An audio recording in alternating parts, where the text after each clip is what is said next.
Hi, my name is Diana, and for my presentation, I will be walking you through what narcolepsy is. By the end of this video, you will have the key concepts of narcolepsy and its effects. What is narcolepsy? Narcolepsy is a sleeping disorder affecting the daily sleep cycle of a person. It is caused by a loss of neurons in the hypothalamus. The hypothalamus in the brain is like the control center. It's the main link between the endocrine system and the nervous system. And this means that the hypothalamus's main job is to keep your body in stable condition. It is a very important part of the brain, meaning any minor damage, like the loss of neurons, could cause a big impact on your health. A specific loss of neurons in the hypothalamus inhibits the creation of a chemical called orexin that's vital in staying awake or alert. Without orexin, the brain cannot control what time it will fall asleep, and for many, they will find it impossible to stay up during these sleep attacks. These sleep attacks are uncontrolled daytime naps, which are hard to treat with medication. So for many people, this means falling asleep in class or at work, disrupting their daily life. This could be a lot of trouble for someone working in professional settings, like clinics. Falling asleep throughout appointments or while performing surgery could be examples in which you would lose your job for having narcolepsy. In a more extreme situation like driving, sleep attacks could cause a person to swerve off the road, injuring not only themselves but many others. Swimming or skiing could be deadly situations as well. Falling asleep in water or drowning because of sleep paralysis, or skiing where the temperatures are extremely cold. People with narcolepsy experience sleep onset REM period, or SOREMP.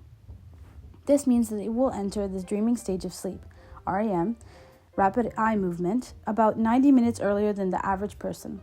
Entering the REM stage too early can mean sleep paralysis, strongly vivid dreams, and sudden sleep attacks. In Western Europe and North America, about 1 in 3,000 people have narcolepsy.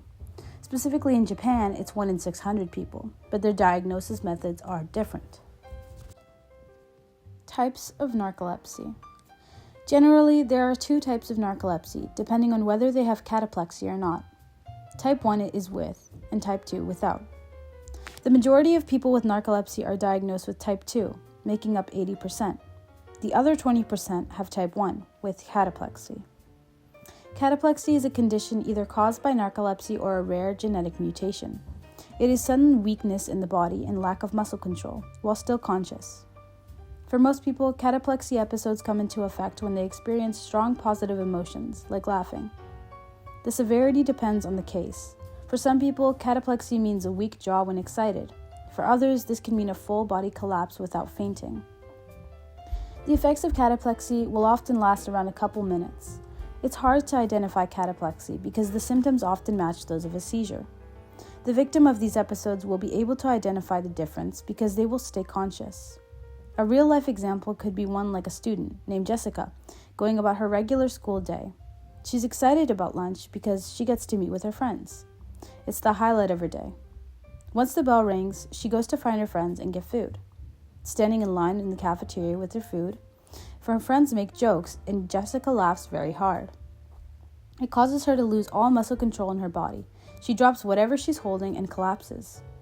Although to her friends it might look like she's fainted or is going through a seizure, Jessica is very conscious and fully aware of what's happening. She has no control over her body and could even have symptoms of daytime paralysis like hallucinations. It's very scary for Jessica. It stops her daily life and leaves her in fear the next time she's in public. And it's very difficult for her to describe these symptoms and be accurately diagnosed with narcolepsy.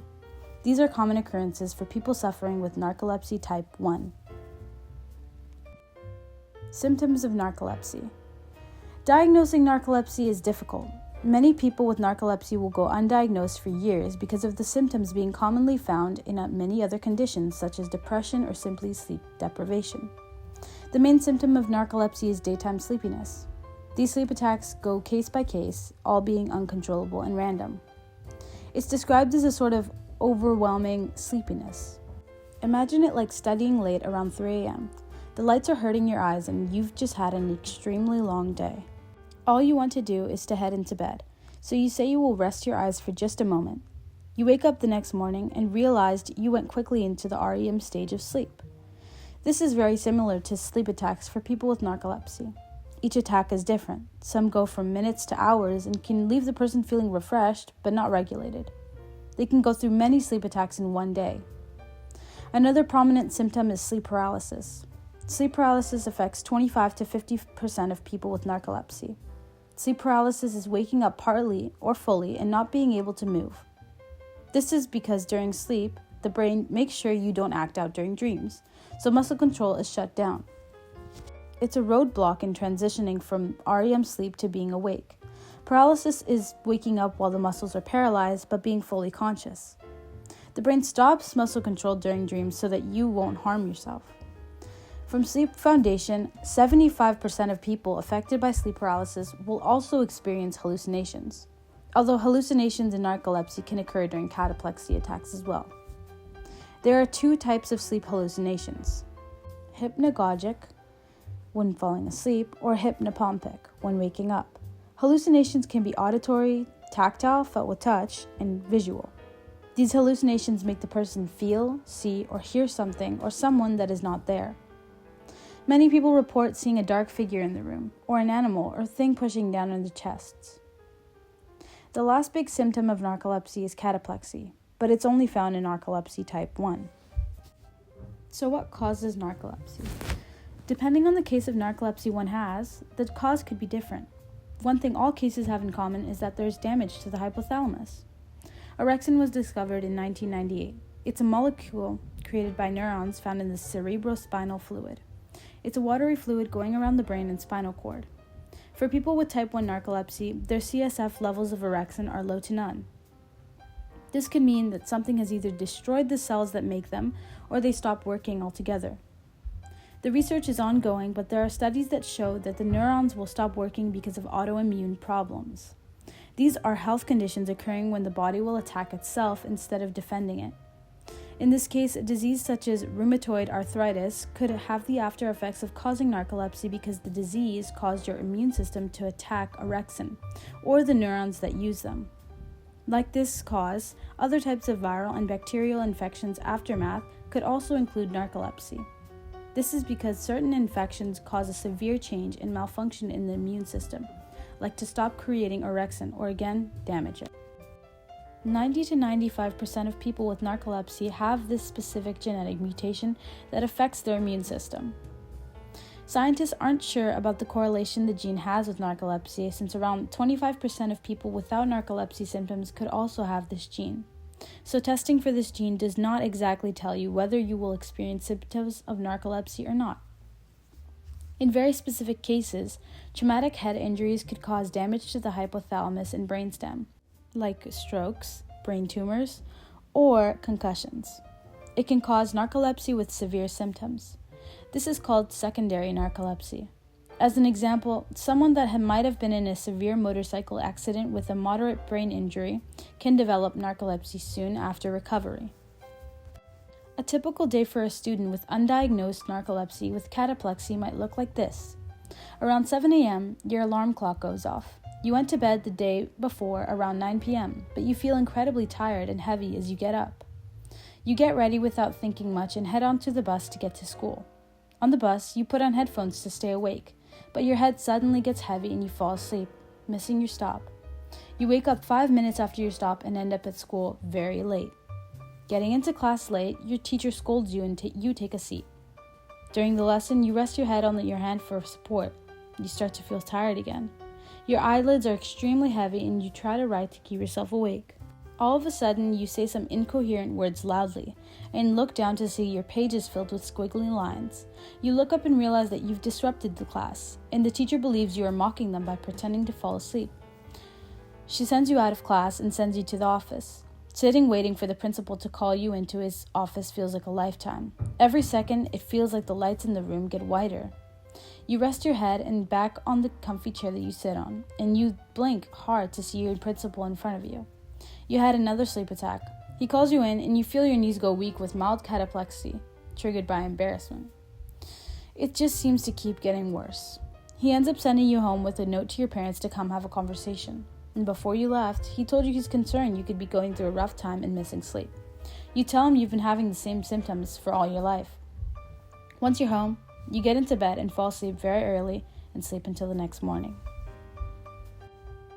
How is narcolepsy diagnosed? To accurately diagnose a person suspected of having narcolepsy, there are a number of tests commonly conducted to confirm it. This includes a polysomnogram, a study done using electroencephalogram sensors to track brain waves during rest.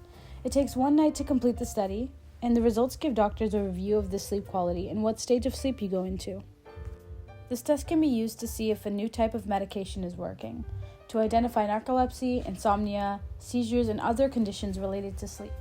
Another test is the Multiple Sleep Latency Test, MSLT, which is a test done during the daytime that identifies how prone you are to staying awake during the day.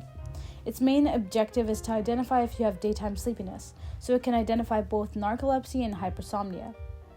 The Maintenance of Wakefulness Test is another study done during the day. This study is to measure the ability to stay awake by reviewing brain activity. The patient will be asked to sit in a dark room and asked to stay awake for around 40 minutes.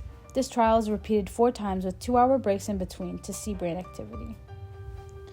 To see it, sensors are taped all over the face, chin, and head to monitor activity all over. The last commonly done procedure is the spinal tap, also known as the lumbar puncture. It determines the levels of orexin in your central spinal fluid. This test can only identify narcolepsy type 1 because the levels of orexin in narcolepsy type 2 stay the same. How is narcolepsy treated? Unfortunately, narcolepsy is a chronic condition. It's treatable but not yet curable. For most people, doctors will prescribe stimulants to keep them awake. These are medications that stimulate the central nervous system. Uncommon side effects for these could be nausea, headache, and anxiety. To treat hallucinations, sleep paralysis, and cataplexy, healthcare professionals will prescribe reuptake inhibitors for serotonin to suppress REM sleep. Another common prescription for those with narcolepsy are antidepressants. They can treat cataplexy, but side effects such as lightheadedness can be impairing. For many people, medications can be a bother, and their side effects can be scary, so they turn to lifestyle changes and home remedies. It's important to stay away from or quit tobacco and alcohol, as it worsens symptoms. Taking interval naps for around 20 minutes has been seen to reduce sleepiness for 1 to 3 hours, and focusing on regular exercising to sleep better at night and have more natural energy during the day. For narcolepsy, it's important to keep a strict sleep schedule. Falling asleep and waking up at the same time every day is vital. Narcolepsy is a serious neurological condition. It not only impacts an individual's sleep, it impacts their social life, it impacts their financial life, it impacts family life. You always feel like you're in this haze. Concentration becomes very difficult. Normal everyday activities become very difficult. I find myself to be someone who wants to be very specific and very detail-oriented, and then I'll forget someone's name that is really dear to me. I started falling behind in work, and it affected pretty much every aspect of my life. And once I noticed I lost basically my drive, my energy, and motivation. I have days where I'm just off duty. I can't really be held responsible, as I like to say it. I will really rely on my partner to help me run errands, just help me stay focused. I'm liable to spill something, lose things. I lose a lot of things on off-duty days. I would start a task and then be in the middle of it, not quite sure how I got there, what I was doing, walk into a closet, not know what I was actually doing in there. I find myself constantly writing notes to remember things that people said or tasks that I would normally do. It feels like you're not in control, which is not a fun thing to feel.